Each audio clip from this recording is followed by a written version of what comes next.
name is Joanne, and most of you know me. So anyway, we're really pleased to have Anthony Grimes with us. And Anthony, so I'm just going to read. He describes himself as a community animator, social entrepreneur, human rights activist, and and he grew up here in Park Hill.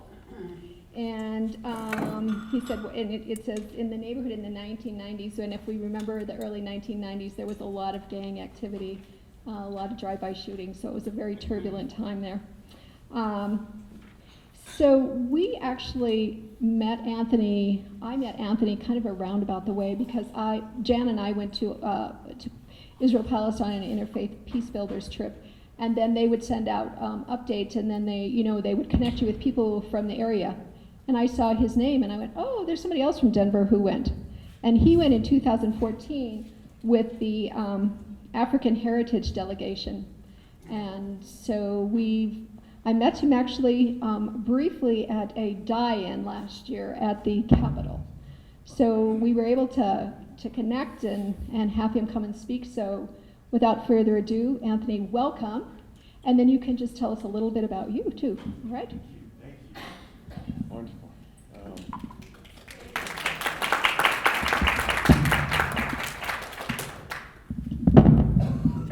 Would you like me to use the microphone for the camera?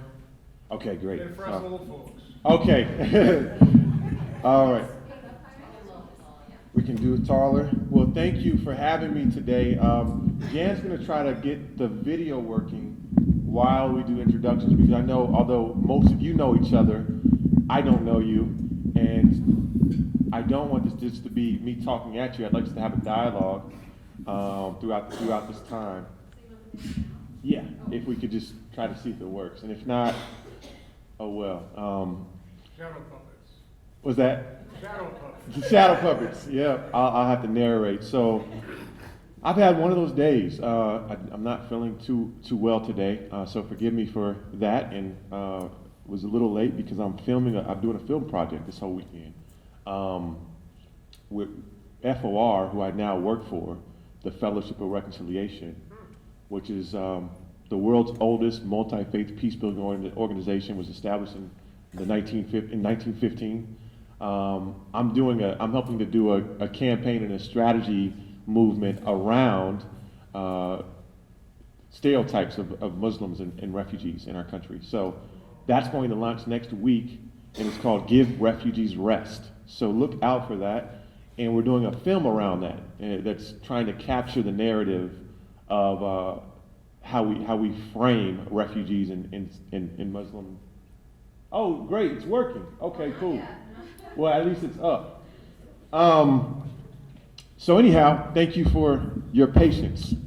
My name is Anthony Grimes, and my mother's name was Mary McKee. She was a mother to 8 kids in the sweltering heat and poverty of Texas, and one of the strongest people I know or knew. She raised me on good old seafood and home-fed cooking. My mother's in the audience. Her name is Catherine McKee, and she is a writer. Thank you. Yeah. Give it up for she's a writer, also one of the strongest people I know.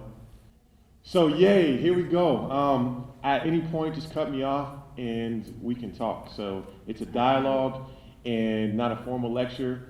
Also, I'm not a historian, and what I'm giving you is not necessarily a historical picture of the situation in Palestine and Israel. I'm an artist. I'm a filmmaker and a photographer, so I'm giving you my perspective. It's a black vision of Palestine, just one of many. I went to Palestine for the first time about 7 years ago, and when I first went, I didn't know there was a thing called Palestine. We went to go see Israel. It was a conservative Christian trip, and the Palestinians were not recognized as being people during this trip, and went with a very conservative religious lens on that trip. And I cannot tell you how embarrassing it is between my first trip and my second, how much I missed with the lens that was on being strictly one of evangelical Christianity from a biblical perspective that was not widened, that did not recognize the Palestinians as the same, as descending from the same roots as Jewish people. And so the second time I went was in 2014. I went with a delegation. It was an African Heritage Delegation.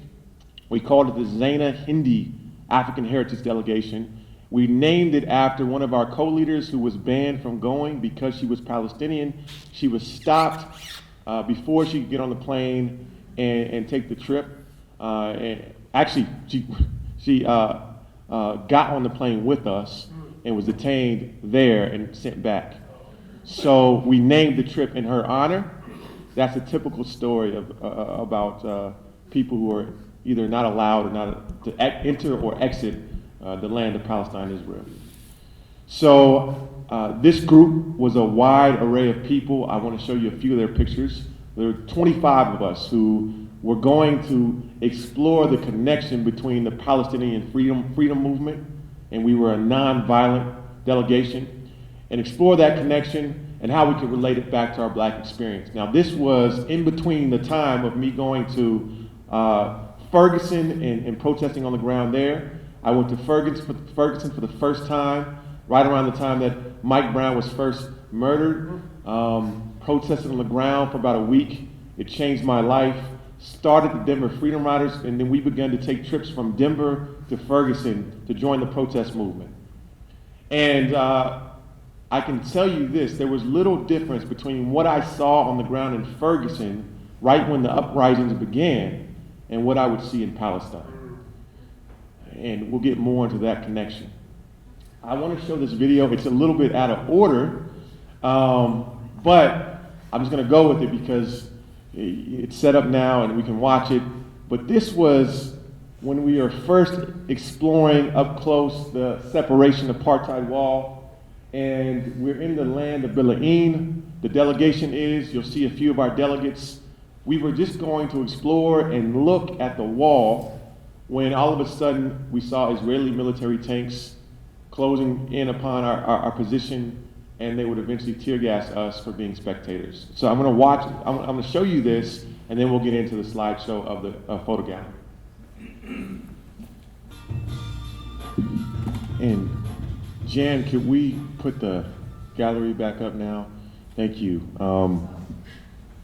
Yeah, right.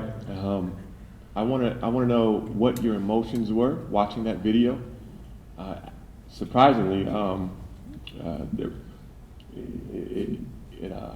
it hit me in a different way watching it from this perspective. So let's talk about this for a small second, and I'll get to the photo gallery. Anthony, I'm sure it probably occurred to you going to ask the question. Did it occur to you that the reason you were tear gassed was because of the color of your skin? And the reason I say that is, aside from the obvious bigotry, I was right at that very spot in 2010. We had, you may know him, Heber Brown was the only African American in our delegation with IFPB. I don't know him. Okay. He's a pastor in Baltimore. Young man. He's probably 40 now. Okay. But every time we went through a checkpoint, the soldiers would come on the bus, and the only person they would go up to was Heber. He always had to show his passport. He never bothered anyone else because we were white. But I wanted to ask that because when I was there, I walked over the hill with a couple people by where the Israeli settlement was being built. This is in 2010, and a tank came out, but they didn't do anything to us.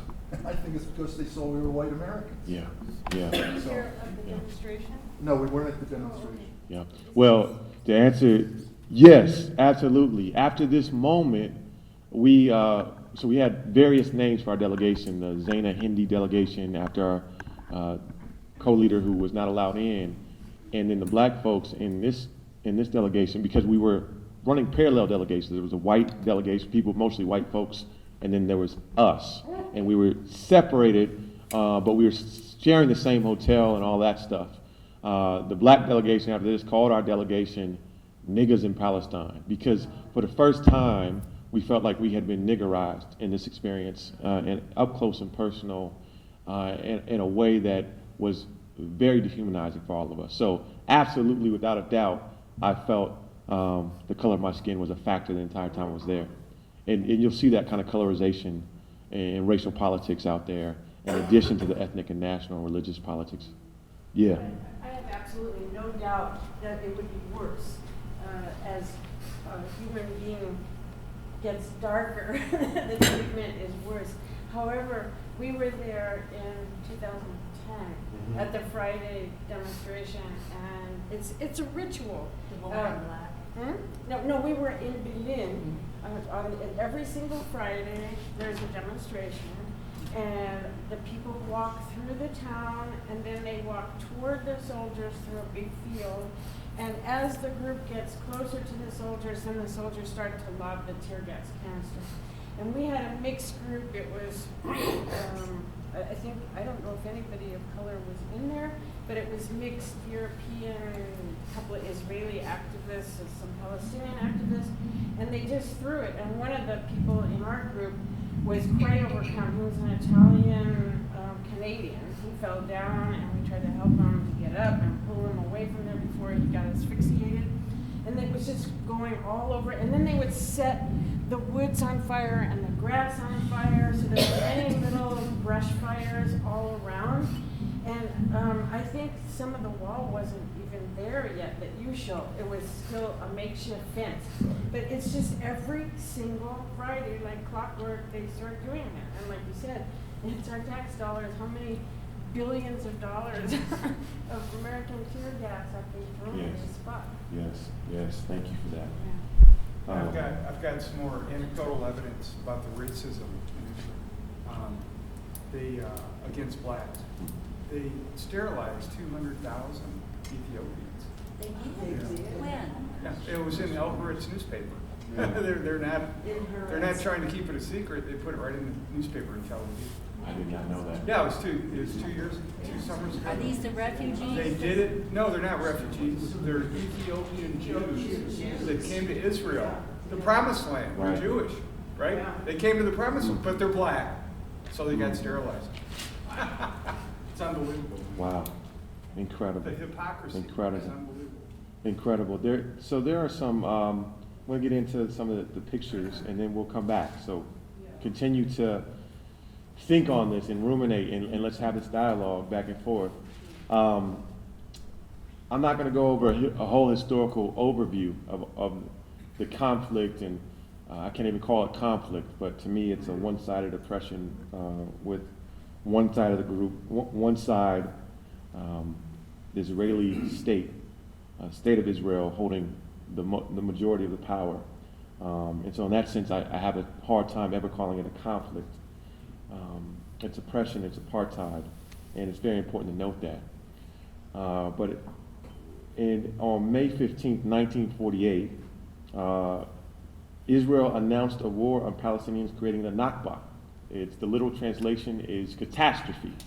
And wherever you go in Palestine, talking to Palestinians, this idea of the Nakba continued to come up.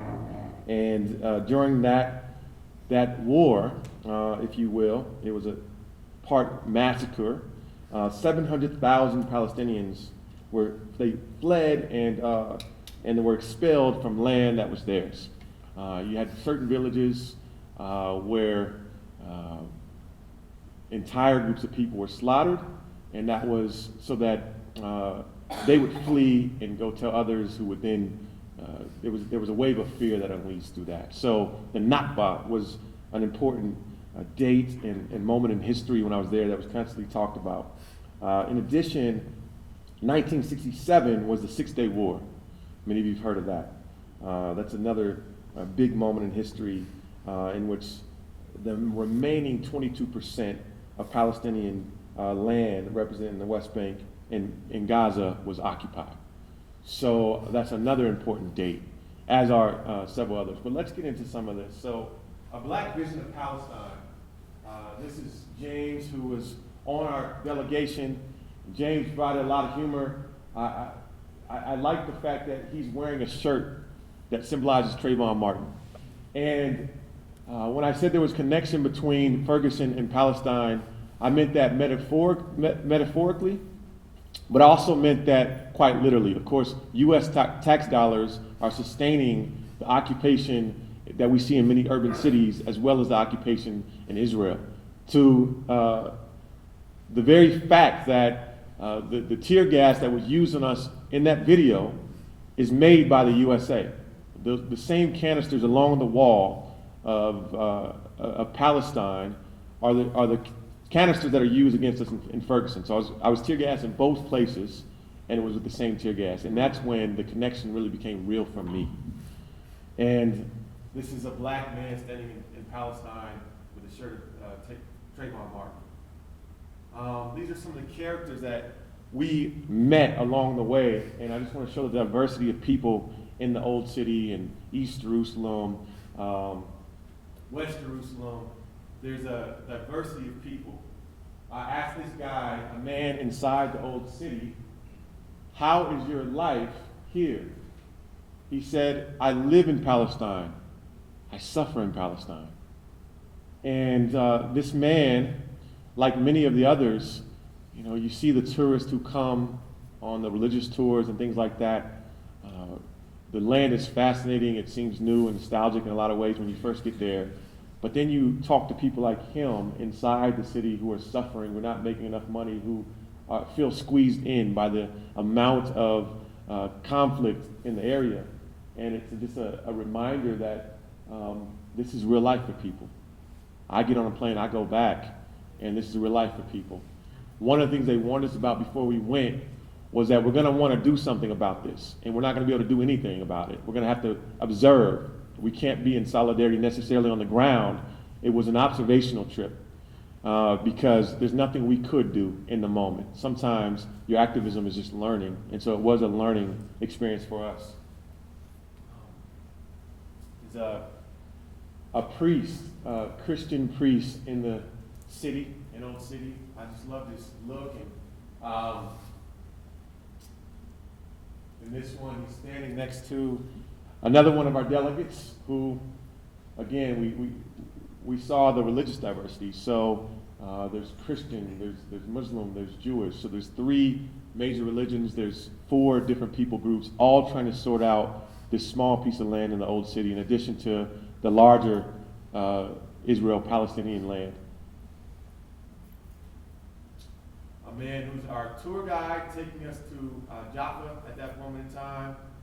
Here is a man that we met who runs a refugee camp. So his name is Yasser, and Yasser runs the African Community Youth Center. His parents and the parents of the generation of Afro-Palestinians, that was a huge connection, the Afro-Palestinian connection, which came alive for us when we went to the Holo Detention Center. And we'll talk more about that later, but that was an eye-opening experience for all of us, and maybe one of the highlights of our trip. Palestinians were proud of their African roots. And again, the darker people in this area were sometimes the most oppressed. The racism, in addition to the nationalism, would often overplay, and so that was mentioned. It's a boy looking down over the wall there, inside the refugee camp. Which camp is this, please? Where? This is a camp right in Old City. So it's actually called the African Community Youth Center. And it's within, what he does is rescue African refugees and make sure they get education and all of that. Does many of it through the arts. So he showed us his spot, his theater.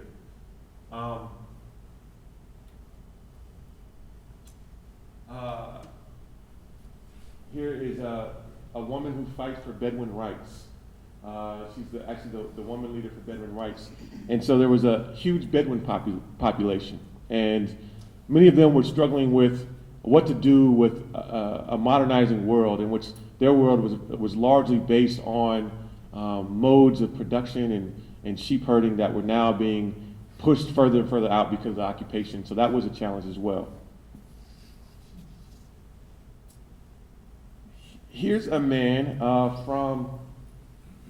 he was one of the co-founders of the Israeli Black Panther Party. I did not know there were Black Panthers in Israel. So Reuben, and what he's saying in that picture is, I'm old now. The revolution needs young people to lead it. And a man that was tired, fighting for justice. And When were you founded the podcast? I don't know the exact date. But it was a fascinating story. His story was fascinating. Does anyone else know when it was founded? What we saw consistently in Palestine as black people, and this touched me over and over again, were the amount of people that would come up to us. And first of all, it felt everywhere we went as if we were going to family. And our cultural experience between being Palestinian and black seemed to overlap a lot. And they would always come up to us and say, man, we're inspired by Dr. King. We're inspired by your story of resistance. We're inspired by the Black Panthers. And so many of them just would come up to us and express gratefulness for the stories that they've heard come from the United States of America and our acts of resistance. And that was always encouraging. One thing that I did notice was that a lot of our story was only told through the lens of Dr. King. So there seemed to be a somewhat narrowing in and oversimplification of what we went through. And this idea that Dr. King was the only one. And we got in these conversations and said, no, there were many. And it wasn't just the black church. But they would sing our songs back to us. We would sing We Shall Overcome, and they would know some of the lyrics. And so we got to connect with a lot of the activists out there who considered it a huge honor to meet black Americans. And everywhere we went, we were welcomed. We were taken in like family. We would go to the porches of people in Belayne in the West Bank, and they would bring us in. They'd feed us, and it felt like something out of my own family. So that was very real for me everywhere we went. This again is Iyad. He is a Palestinian activist, and he was the guy who was giving us a tour in the movie you just saw, the short film.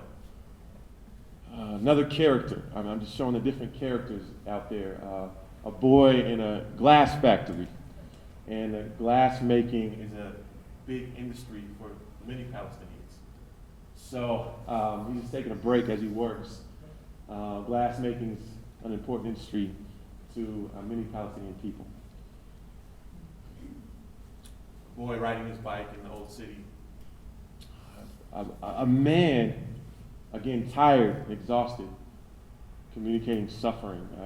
The suffering was overwhelming. In fact, after this trip, I couldn't pick up my camera for maybe a year because there was so much emotion for me through the images and things like that. This was actually the first trip that I actually got into photography. I'd never done photography before this. There's a woman looking around across the building. This is a young boy. He's a son of an activist. He's from the village of Belayne, again. This is the movie, this is the village in which the movie Five Broken Cameras was filmed. And it's called that because in each part, the filmmaker breaks 5 lenses throughout the documentary. And if you haven't seen that, I really recommend it with understanding what life under occupation is really like. So one of the things about the land that the Palestinians were given was that much of the land, through the partition plan and now through different settlement projects, was not viable land for farming and for creating produce that was necessary for life. This boy, however, he was friends with somebody that was hurt in a demonstration. We didn't get a picture of that boy, but he was shot in the leg with a tear gas canister. And the boy could barely walk now. These tear gas canisters that are used almost indiscriminately and just without much care and concern, any care and concern, are this big. I was actually surprised by how big they were. So if you could imagine something this big being shot at you, that's what was launched at us from the Israeli military tank. we held these in our hand, and they're shot at people like kids who are sometimes protesting, or the sons and daughters of protesters and things like that. But these are weapons that are being fired against these protesters, is what I'm trying to communicate. There's tear gas canisters, there are round bullets, rubber bullets that if they hit you, they leave a wound. They could kill you. And so it brought that to life, seeing kids that have been damaged by that kind of a situation. Just a man, I caught him looking through a door frame, and there was joy as well. And what's important about being an oppressed people, and I learned this from Dr. Vincent Harding, is that we cannot only read our experience through our oppression, but as a black man, my story didn't start on a slave ship. My story does not end with Jim Crow. My story is one of joy. And I heard that over and over again, that even the people of Palestine, they didn't want their story simply be told through their oppression. They wanted us to come back and tell stories of the joy that we saw, the family and all of that. So moments of joy were also evident within oppression. So this was our tour guide, one of them. Her name was Fairuz, and she explains the difference between East and West Jerusalem at an overlook. And we were at this overlook, and Fairuz is leading this discussion with the 20 delegates that, again, were all black. And we saw a Canadian fellow next to us. We saw a white American as well, and they were overhearing our conversation. And as Fairuz was talking about the wall, she said, Israel calls it a security wall. I say apartheid wall. Language is very important in describing what's going on. And often through our language, we use it to justify oppression. And this white American and Canadian guy, some others, started getting visibly upset and shaking and saying, you could tell they were about to say something.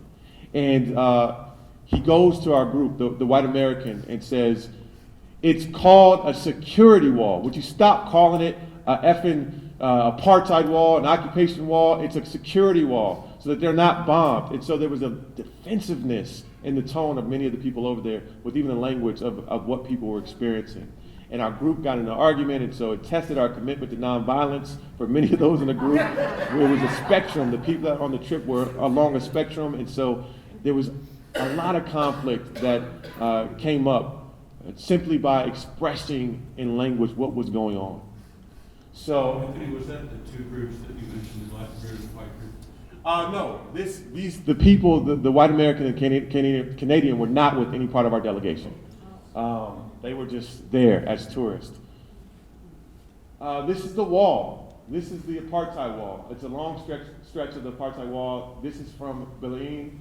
The wall is, just to give you some perspective, 8 meters high and 723 kilometers long. For comparison, the Berlin Wall was 3.6 meters high and 155 kilometers long. So this is over twice as high as the Berlin Wall and significantly longer. So it's quite a sophisticated construction project. I was surprised to find out that the company that constructed this wall also had a hand in constructing the wall in Mexico. That separates us. You saw those kind of connections everywhere you went. These construction companies that were on the settlements were the same construction companies you see out here building things out here. What's the most common construction company? Elbit. And this was also built by Elbit. That's right. Another example, GS4. It's a security company. G4S. There you go. I'm glad I got some actual historians and scholars in the room. I'm testing you. All right. G4S, for example, there's connections there with between the Israeli security forces and the American security forces. The officers, some of the officers and chiefs in American cities, such as Ferguson, were trained by the same tactics that were used in the occupation out here. So or in Palestine, everywhere we went, we saw these kind of tangible connections, from your tax dollars to construction companies that showed clearly this connection between Palestine and American activism. So, the wall, we're driving to the wall. This is right before we got tear gas. And here's the moment that stood out to me. So Feiruz is taking us along the wall, and we saw all over, littered across this wall, canisters like this. And she picks one up, and she says, this one doesn't say it, but normally they have a stamp on them that says, made in the USA. And I said, whoa, and this is right when I'm getting back from Ferguson. I'm going back right at this trip. And so another connection that we saw. It became clear that if we were going to do anything about this occupation, we had to handle our own complicit nature in supporting the occupation. So tax dollars, economic connections were very important to see out there. Yes? And I would also add the connection between the oppression of these things there and the oppression that these products and ways of controlling people, the way that that's being done here. I want to stop actually and actually talk about that. I'm turning my phone off so it doesn't ring again. But can we talk, because this idea of connections was a big thing, and I want us to together gather and just think through the ways in which we in this room, through our spending habits, might be complicit in the occupation and the suffering of Palestinian people. And so we've named a couple, but let's go on and talk about other ways that we're connected, because there may be some ways that I have not mentioned yet. You said spending habits? I don't think that was the right word. Spending. Yeah. Okay, let's go here. I know a lot of people are aware of what Anthony is talking about, but one of the biggest ones is the Remax Real Estate Corporation, which we see signs in almost every block, not only in the U.S., but Remax is in 90 countries around the world. Remax sells homes in the West Bank that have been, where Palestinian families' homes have been demolished. Jewish-only settlements are built on top of them. Remax sells those houses. We eventually will be working with Remax here, people in this group and other groups.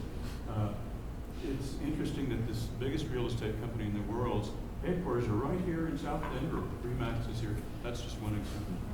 Thank you. I did not know that. Thank you. What else?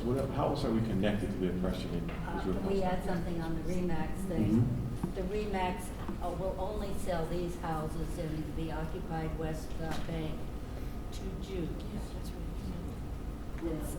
So it's the same old story that we used to have here in the States. Thank you. I was going to guess, you're mentioning pushing back selective purchasing choices. Several of us here in the room are part of our Unitarian Universalist congregations, and there's a motion going around right now to put together for the General Assembly next summer that one of the agenda items is divestiture from 5 firms that profit from the occupation. Caterpillar, of course, is the poster child. They build armored machinery for demolishing houses. 2 branches of Hewlett Packard for information, G4S, and Motorola. Motorola specializes in communications. Yes. IDF. So there are more and more organizations picking up the connection issue you're advocating. So keep it up, sir. Yeah, great, thank you. And thanks for naming those companies. So BDS, we'll talk about that later, but they're picking up on the need to engage that type of stuff. Let's go here and then here. And my mom. All right. One way you can be guaranteed not to participate is just don't buy from any large corporations. From what? From which? Large corporations. Large corporations are run and owned by these same people that are running the show. Okay? That if you just follow who owns what, follow the money. Follow the money. So the way you fight that is you buy local, and just I decided not to walk in Walmart 3 years ago, I'm never walking in the rest of my life, never crossing that threshold. So just buy local from anybody you can. And that's an interesting perspective. Now, I think where many struggle in poorer communities is that Walmart has the deals, right? And so sometimes it's more expensive to shop at some of these smaller mom and pop shops, but to the extent that we can, it definitely is usually better for our economy, and then with keeping our hands clean from supporting oppression. So that's where I sometimes have a hard time with getting people to see how to change shopping habits, because sometimes it can be more expensive, and I can't be dogmatic about that to poor communities when they just need some toilet paper that's at a reasonable price. But that's the whole op. Yep. The prices at Walmart are economically impossible. Yep. So it's an op, you understand? It's an op to take away the empowerment of your local producers. So if you want to participate in that, then don't complain. You see what I'm saying? You got to do without. No, I hear you. What I'm saying is that that's perception. I'm Yeah. this guy in the room. Exactly. Okay, I was a Walmart devotee. Mm-hmm. Right. Mm-hmm. But then Yep. I finally figured out what I was told. Mm-hmm. And I'd rather do without physical things than shop with those people. Because when you participate, you're just making all this stuff work. And that's the need. That's the need for education in our communities. Let's go here to Jan, my mom, and the gentleman back there. Well, there's so many, it's hard to know where to start. I mean, there are a lot of companies that support the occupation. Veolia is an example, the bus company that ran the segregated buses. I understand that they've kind of pulled back now and are not, they've stopped some of their contracts in Israel. So I think there is, pressuring companies like that can have some effect. But our tax dollars, I think, is the main one for me. Okay. I just wanted to mention, there's a website, like maybe someone here knows it, maybe Pat or Jen. There's a website that lists all products that are sold in the Yes. United States. Yes. Who profits? Is Who that- profits? I Yes. think that's what I it think is. whoprofits.org. Something like that, Whoprofits.com. Yes. Let's go to my mom. She had a comment. Well, this is kind of off the track, I think. But I was wondering, where did your heart for activism work start? Was it the Trayvon Martin? Was it at childhood, or when did you get on fire for this activism? Good question. So I don't think I covered that. So how did my heart turn towards activism? In many ways, it happened when I was 4 years old, being raised in Park Hill. My sister and my cousin were murdered, and my sister Disha, my cousin Kiasha were walking across the street at Colfax in Holly, going to McDonald's. They were junior high students at Smiley Middle School. As they were walking across the street, taking a break, as the kids did, it was a shortened day, a driver in a truck struck them. My sister died on the spot. My cousin died a month later in the hospital after a month-long coma, and she never woke up again. She woke up momentarily to say bye, basically. And the driver was white. He was never detained. He was detained, of course, on the spot. He was not arrested, though, long term. He was let go, wasn't given a ticket, traffic violation. And I've rear-ended somebody before. It was an accident. I got a ticket for that. And it strikes me that someone could not get a ticket for killing a black girl. And then there was, my mom fought it in court. She pressed charges. Eventually, we lost in court because there was nothing to verify that he was actually breaking the law. There was disputes as to what actually happened. They tried to lie and say that my sister and cousin were playing chicken in the street, those kind of things, which was not even in the character of my sister. She was an honorable student, a first chair violinist in the school orchestra, very brilliant, bright person. Why would she be playing chicken in Colfax? So her friends, as witnesses, dispute that and said they were simply walking across the street. The guy was driving negligently. So my mom, I saw in her an example of somebody that would fight for justice with all of her heart, but at the same time, have a love for all people. And those two things have been what's guided me. Deep, abiding love, holistic love, revolutionary love, not a soft kind of love, a love that fights, but at the same time, concerned about justice and not seeing those two as being at odds. So that is how I got involved with activism. And again, photography and filmmaking is something I'm stepping more into, and just noticed that I had an eye for taking pictures. And so bought a camera and just started taking pictures, and that's what came of this. So let me move on to some other things.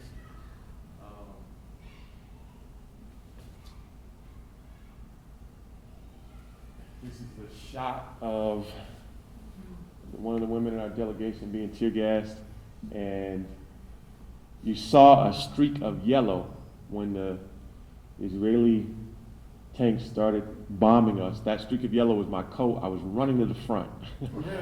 I wasn't running away. That's what it looks like on the video, but I was running to the front because I wanted to get perspective shot. And I turned around and started taking pictures, and that's what that was. So, ended up being used in that film. Tear gas hurts. How many people have been tear gassed before? Tear gas hurts. It burns. And these are all, we could say they're microaggressions or whatever, but they're aggressions that suppress revolutionary movement and spirit. And everywhere you look in Israel-Palestine, it's taking place. These everything from being tear gas to the major checkpoint entering and exiting Ramallah. There are numerous ways in which power is demonstrated over and against the Palestinian people, everywhere you look, from that to small things and even more than this. So it was clear where we stood. It was also clear, let me go back to this, it was also clear that we weren't, in a sense, considered to be U.S. citizens when we were over there. It was very weird. Usually, I'm used to my passport protecting me when I go places. So it's a privilege that I carry when I bust out my passport and when I start speaking English and people can tell that I'm from the U.S. I don't always like using that. I'm not saying it's a good thing necessarily, but I'm saying it just exists. Man, in Palestine, it was clear that our U.S. passport was not going to save us. I was in fear for my life at times. There was a particularly hot moment here where people thought there was going to be a third intifada because of the amount of rioting, uprisings on the streets. And there were gunshots outside of our hotel. We were in East Jerusalem. And gunshots, bombings when we were there.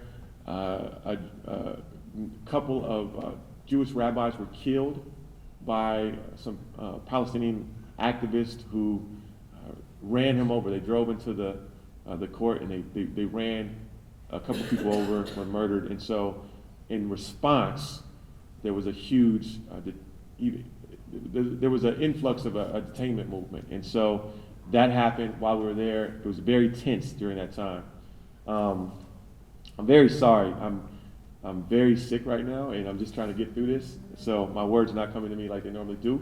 But we're here together, we're making it work. So I had this young man in the back. Have you ever interfaced with Cynthia McKinney? I have not. You know her? No. Oh. Please. She's a neat lady. I think she was a U.S. congressperson, if I'm not mistaken, down in Alabama. Georgia. Okay. Georgia. And she became awake and tried to bring some stuff to the floor, and she was out of there in a second. So she's been an activist ever since. Wonderful. She tried to take some food in the boat over the Gaza Strip, and the Palestinians actually detained her out in the ocean. And you know her. Sorry, I misspoke, sorry. I misspoke, I apologize. But the Israelis detained her out in the water. But yeah, you have to try to contact her. Sure. You really should. Sure. I'm sure you could. We will try. She just did it like a walk across America protesting what's going on. Thank you. I can't pronounce her first name, if anyone else can. Zuleika. Thank you. Mutasa. Talking about Israel's closure of the main road in Hebron called Shuhada Street. Shuhada Street. When we went to Hebron, we went there to explore the settlements, settlement communities. And so we got to talk to an Israeli settler in Hebron. And it was a very moving experience. But one thing about this particular street, it's closed. Here, she's pointing to it. It was closed for security reasons, is what they cited, because the argument was that they were throwing rocks down beneath and hitting soldiers and things like that. So rock throwing, which was a form of resistance out there, was oftentimes justification for Israel to use incredible might and power against them. And so, again, it's demonstrations and shows of force. She says here, no Arabs are allowed on that street, Shahada Street. And overlooking the street, she says, if I wanted to throw rocks, I could do it just easily from the cemetery. So just saying how stupid it was that this was closed for that reason. So this makes life more difficult. Here, it's the other way around. So this is a Palestinian man. This is actually in a stretch in Hebron where, excuse me,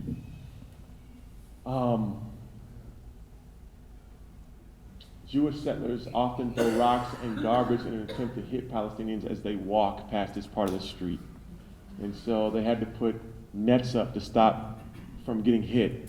And rocks and sharp objects still get through and hit people like him on the head. So just incredible.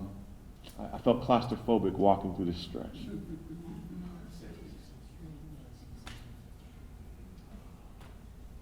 These are kids in the street. We went to a place called the Daheshi refugee camp. These are kids leading protesting the shutdown of a mosque there. And religious suppression was also common in the sense that areas were closed down when there was talk or rumor of terrorist threats and things like that. So these kids were inspiring. They were dancing and shouting in the streets. Many of them remind me of the kids I met in places like Baltimore, where it was the youth that were often leading movement and revolution. And so I was inspired by them, got to speak to them for a little while. And there they are, one wearing graffiti in the middle. This was the settler we got to speak to. David Wilder. We know him. You know him? Wow, was he mad at us? Man, we went in there. That's his house, that's his living room. And he's talking in his way of explaining a way the Palestinian people was remarkable. He said, when people ask me about the Palestinians in Palestine, I ask them, who are the Palestinians? They were an invented people. And that was his perspective. He frustrated our group. So before our group went, to say the least, before our group went to go see him, we had to decide, was our going to see him to challenge him on anything, or was it simply to see how they think? And what we came to, the consensus we came to, was we just wanted to see how settlers think. And so we're just going to ask questions and sit there, as he says, incredibly racist stuff, and just let him go and do his thing. That didn't happen. Shortly into our time, he started offending us, questioning our intelligence, telling us we didn't know our history and all this stuff. And so a couple people lashed out, and I was one of them, not completely, but I couldn't understand his audacity. Let me show this here. I think you should have agreed with him, and said, hey, you're right, they were invented by God. There you go. Yeah. In a sense, isn't every culture and people invented in a sense. It's a construct, but he was making the argument that, well, you know, this is Camila. She's challenging Wilder. She's one of the people that went off on him. And what I learned was that it's not uncommon in prisons for dead people to be imprisoned. And so bodies are often not released, Palestinian bodies. She's asking, where in Torah does it say that you can keep a dead person as a prisoner? And that really set him off. And we were actually kicked out of his house. And because of our delegation, he stopped doing these tours. And so that's our claim to fame. No one else is going to be going in his house asking about the occupation. And we left, and the next day, because we were the black group going, the next day the mostly white group went, and their bus was damaged, and I guess he got some people to throw rocks at their bus and all of this stuff. We think it was probably him. But in other words, we were not welcome anymore. It was the main message. Hey, you've been thrown out of better places than that. Yeah, we had. Nobody felt sad about that. Anthony, was David Wilder living in Beit Hadassah? I don't remember. Was I don't there the remember. museum in the first floor? Yeah, exactly. Yep. Beit Hadassah, exactly. So this is Ramallah. I was fascinated by Ramallah because it's, of course, part of the occupation.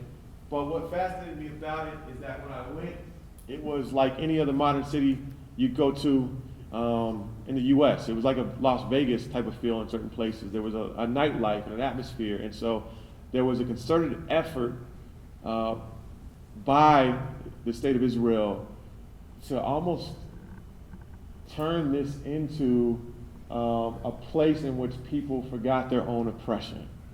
And there were a lot of parallels for that with me and black folks when you go to a major city like D.C. or whatever, and there's all these amenities and different ways that you can really forget that you're in a place that's oppressed. So it was a beautiful place. If you ever walk down the streets, and we saw, it struck me just how much was there. So that's a nice shot at that. Of course, often driving, sometimes we'd get eggs and stuff thrown at our window as people saw that we were black driving through parts of Hebron and elsewhere and all of that. So the checkpoint to get in and out of Ramallah, and I'm forgetting the name of the checkpoint, it starts with a C. Calandia, yeah. Q, I'm sorry. The checkpoint to get in and out of Ramallah was a very stark reminder of oppression again. It often would take 2 and 3 hours for people to travel across this checkpoint. And there was no rhyme or reason as to when you could do it. So people would be late to work because they couldn't get across the checkpoint in time, and could be rejected for any reason. And so that was one thing that stood out to me as we were there. You're saying they were throwing eggs at you, you believe, because you're black? It was, yeah, there were in certain parts of, especially in Hebron, it was particularly bad, or going to Hebron. So we get eggs thrown at our buses. One of our bus windows was broken. The olive harvest, and they were actually white. But the point was, we had just seen David Wilder, and so we made that connection that he possibly was involved with that. Well, So, you know, the other thing is they've got all the refugees, I forget from what country in Africa, coming in there lately. yeah, Eritrea and Sudan. Them too. So they Mhm. might have thought you were folks from Very Africa. easily could have thought that. So this gentleman, Mohammed, was a legal assistant at Adamir Prison Support and Human Rights Association. His house was raided one night by Israeli military. He was put in an administrative detention center for about 108 days. On the 105th day, he began a hunger strike that led to his hospitalization. He had an incredible story. And what this symbolizes to me is that there are many people, thousands, who have been detained by Israeli military late at night. And they're arrested often without knowing their charges. He did not know his charges. until about 2/3 of the way into his stay. And could you imagine being arrested here late one night, people with guns coming to your house when it's dark, they take you out your bed, they don't tell you what you're charged for, it's some kind of general terrorist charge, and then you're imprisoned. And we heard stories of resiliency while people were in prison. Just us talking. Children are taken, yes. I want to get to this picture. We toured a Palestinian prison museum. Thousands upon thousands of men, women, and even children have been arrested and detained in detention centers. And here's the thing that got me, is 80% of prisoners report experiencing some kind of sexual, physical, or psychological abuse while being detained. It's very common because you have these little boys in prisons with grown men. And there's all kinds of rape and molestation that happens in those kind of environments when people are vulnerable. And also from the prison guards and things like that. There's also sexual blackmail. Explain more. The Israelis use sexual blackmail to force Palestinians into confessing or to revealing information. Mhm. So, for example, if you're a Palestinian man and you have a sister or your mother, they're going to threaten to rape your sister or your mother if you don't give them information on your friends who they think were involved in something. Stuff like that. Yes, yes, yes. Where was this museum? I don't quite remember. Okay. I have to think about it. Okay. These are some of the letters that were written from prisoners trying to communicate with their relatives outside. And there was an elaborate system of getting letters outside the prison because it wasn't allowed. But people would sometimes have pigeon carriers and things like that. There were rumors of that. There were, all kinds of interesting stories about toilet paper being denied and only getting so much toilet paper a day, and little acts of resistance where somebody found a mechanism to use toilet paper to light cigarettes, and while they were in prison, smoking cigarettes as an act of resistance, saying, haha, kind of. And so there were just these big and small acts of trying to tell people, you can't suppress my humanity. And so I'm going to send a letter to family and relatives and communicating with them. So that was something that stood out. This is, we went to the Hola Detention Center, Holot, and it's about 2 hours south of Jerusalem. And while we were there, we encountered a men's camp. 2,000 men are being held here. They're refugees from Sudan and Eritrea. They're fleeing persecution and war. They're coming across the Mediterranean. There are thousands upon thousands of people that are drowned in those seas trying to escape and find refuge. They come to Israel and they're denied entry into the country, or they're taken to camps, or they're sent back. And this was a magical moment in our delegation because when we first got there, first of all, seeing the concentration of darker skinned people in this camp who look like us. And I don't know where I'm from in Africa. I have not done an ancestry search yet, but I would like to.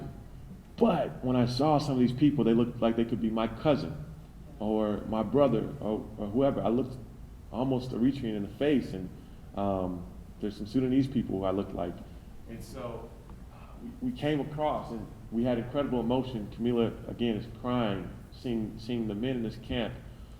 They're housed in such a way where they're not given proper medical care. There's disease and sickness that spreads throughout the camp. They're sometimes allowed to leave the facility during the day to work, but they have to come back by nightfall. It's in the middle of the desert, so there's overhead planes and military testing going on all the time. This is in the middle of nowhere, though. And they don't have adequate food. They don't know where their wives and their kids are. So we came upon this camp, and they were emotional. They said to us, today we celebrate because it's like our mothers and our cousins and our nephews came to see us when you came. Just seeing the black connection.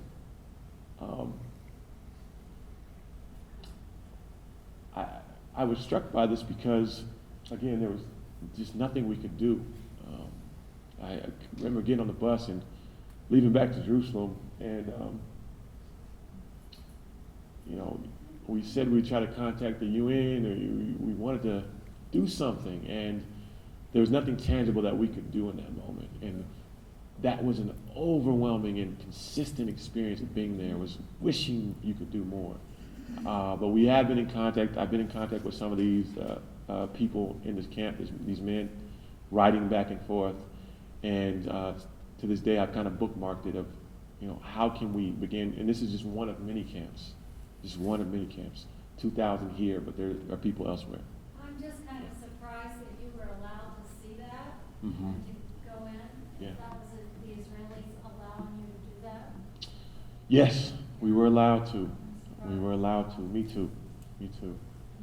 I'm surprised you were able to kind of get your communication. Yeah. So like I said, they're allowed to leave during the day. It's in the middle of nowhere. They have to walk down this desert road to get to anything that would have any kind of connectivity to the internet. What else can I say about these guys?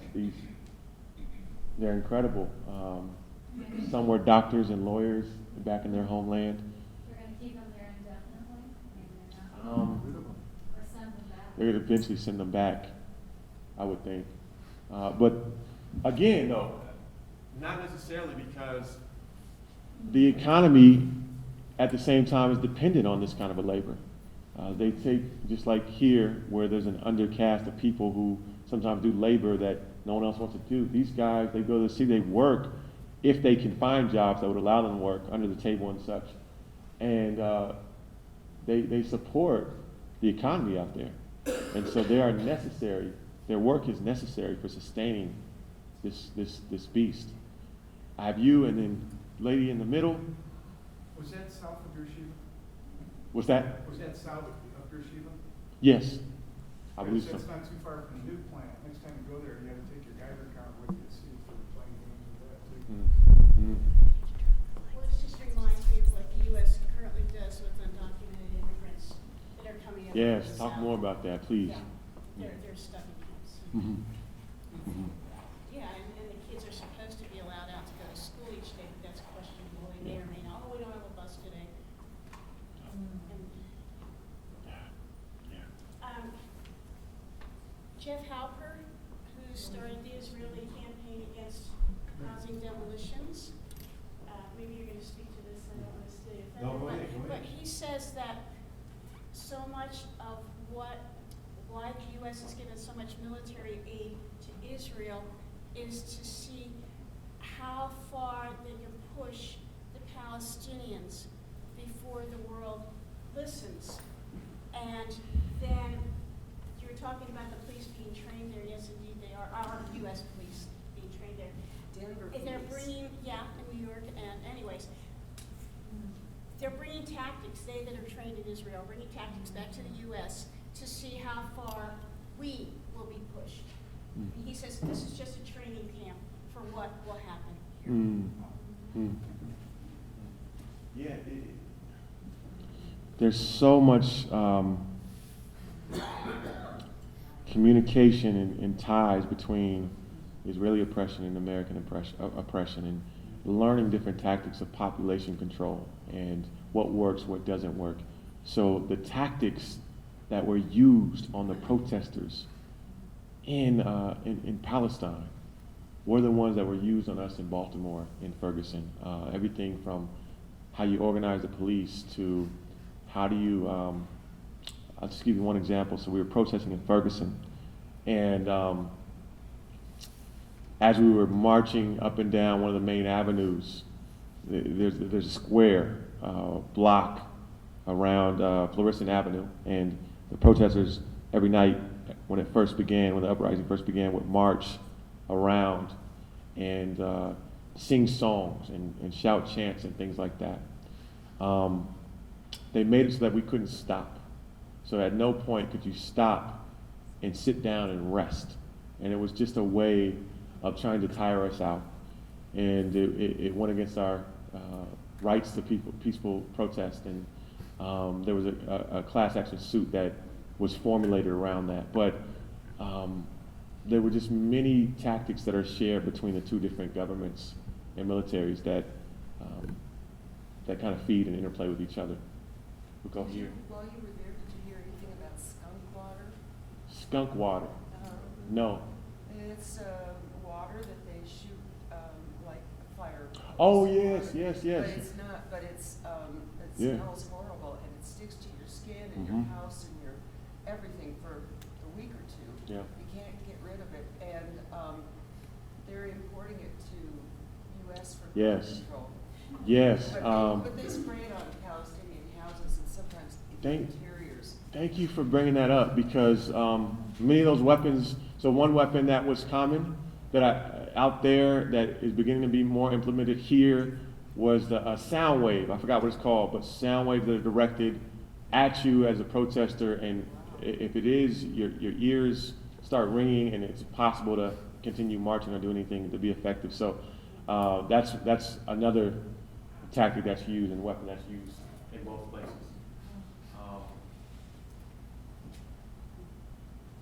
There's more of them, so 2,000 of them were here talking about their experience.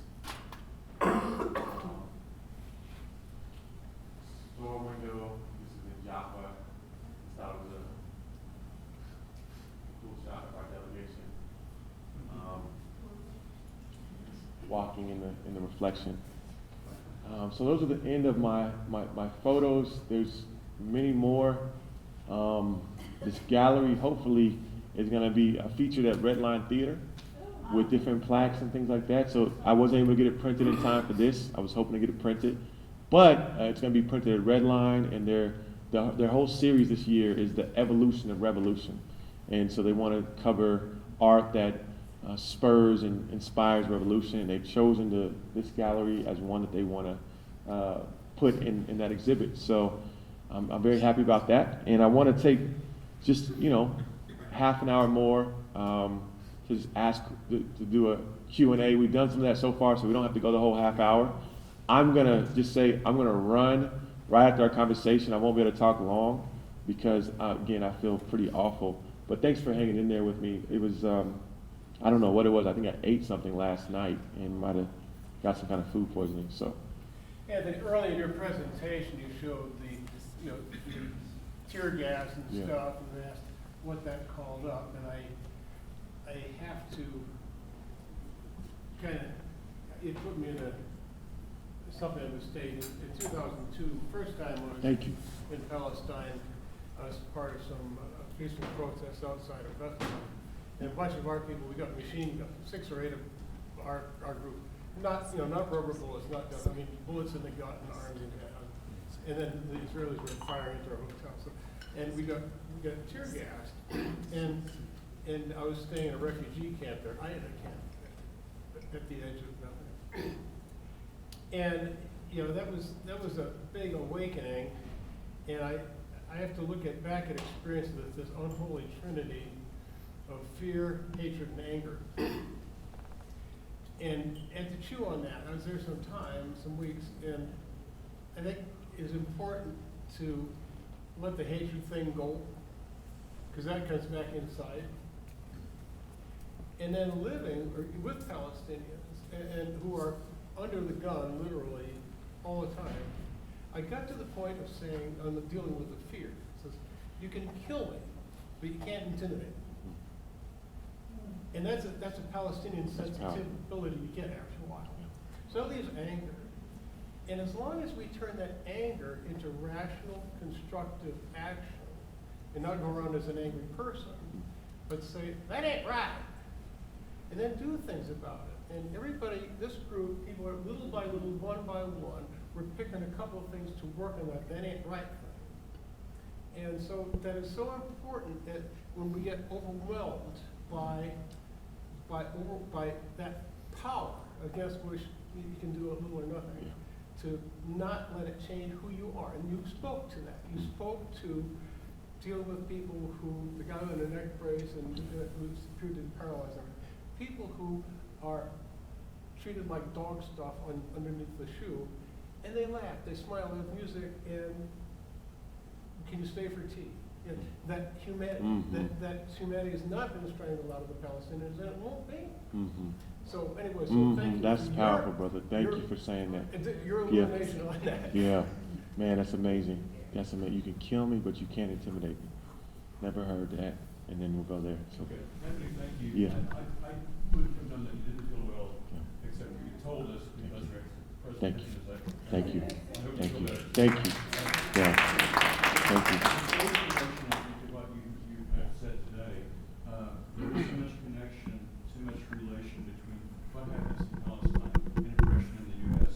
A Colorado group of Jewish Voice for Peace is going to be marching in the MLK Great. Day celebrations coming Great. up Monday after next. Yes. We're having a sign party specifically make signs reflecting the connection between Palestine and Ferguson, the connection between oppression of Palestinians and oppression of African Americans in the U.S. Oh, great. So I would suggest, probably a lot of people here are planning to march in the MLK Day Parade. You're certainly welcome to march with Jewish Voice for Peace. But wherever you march, think about making a sign pointing out the connection between oppression and Yes. oppression. And I need to say this.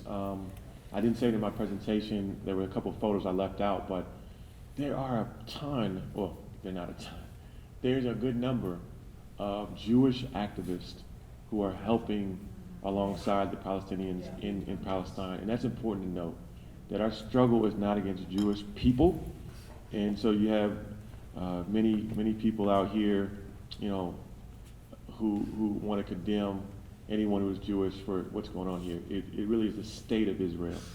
And that's important linguistically to continue to uplift, as you all know. But another point I wanted to make is that continually, more and more, it's encouraging to see black activist groups and organizations begin to form these connections with Palestine. For a while, in the black community, that was not happening. Jesse Jackson was one of the first to really make those connections. But if you look at the black church, even the civil rights movement, they were unilaterally tied and supportive in endorsing the state of Israel. And for many reasons, obviously, the idea that, you know, Israel, they're the chosen people. So more and more today, we're seeing that connection form. And it was many of the Palestinians who tweeted the black activists on the ground to tell us how to deal with tear gas and to use patriot mask and how to get it out of our eyes. And they said so there was this connection that formed on the ground in Ferguson through Twitter between those two struggles. And now the Black Lives Matter movement would not be the same without the Palestinian voice.